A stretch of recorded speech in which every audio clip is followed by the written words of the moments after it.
Hi, Shelley Stanger Nelson, an ordinary person doing extraordinary things every day as a bioenergy healing science professional just like you.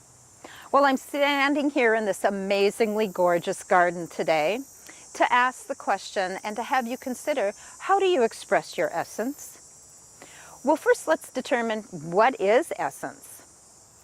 So essence is our divine expression of all that is sacred and holy. It's what we were born with. It's what existed within us before we even were born, before we even decided to incarnate.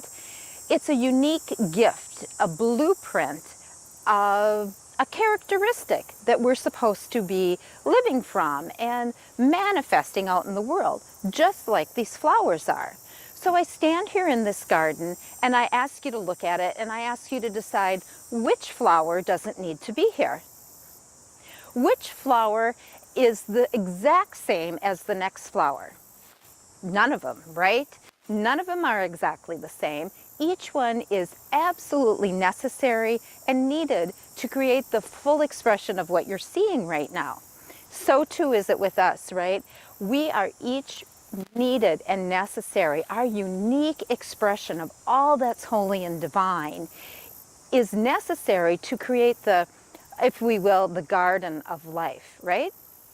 So our task is to find that essence and express it wholly and completely before our autumn comes. So each one of these flowers heard the call, if you will, heard the call to be born, to sprout up, then to be nurtured, and then to come into full beauty and express its radiance singularly and uniquely so that everyone could enjoy it and bathe in it and be really glorified by that expression.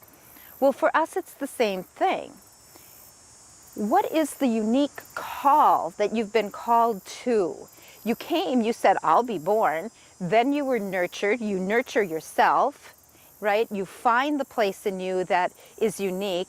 And then we are called to express that fully and completely, yet with enough space and enough room so that everything and everyone else can also fully express itself. In the book, The Shack, some of you may have read that book. It was written by William Young. And in that book, the character, the student, is following the teacher, which is representative of the Holy Spirit, Rukha, as we call that at the Academy.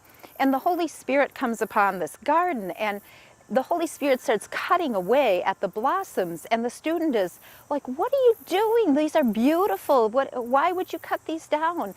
And he, she, or it says, well, they've done their job. They've expressed themselves, and soon they'll be replaced by others.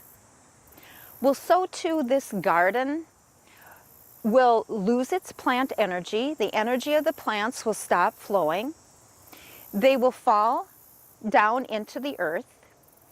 That essence that they were will actually nourish the earth. And next year, something totally new, not exactly the same, will appear.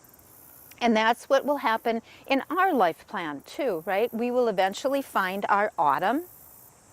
We will eventually lose our vital energy.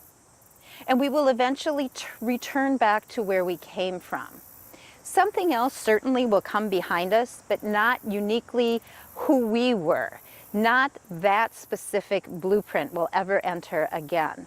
So our task, everybody, is to go inside and find not so much what am I supposed to be in this lifetime, but the real question is, who am I supposed to be?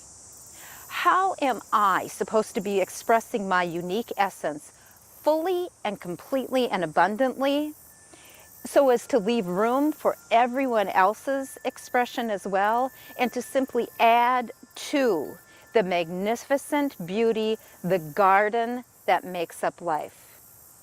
And so it is. See you guys.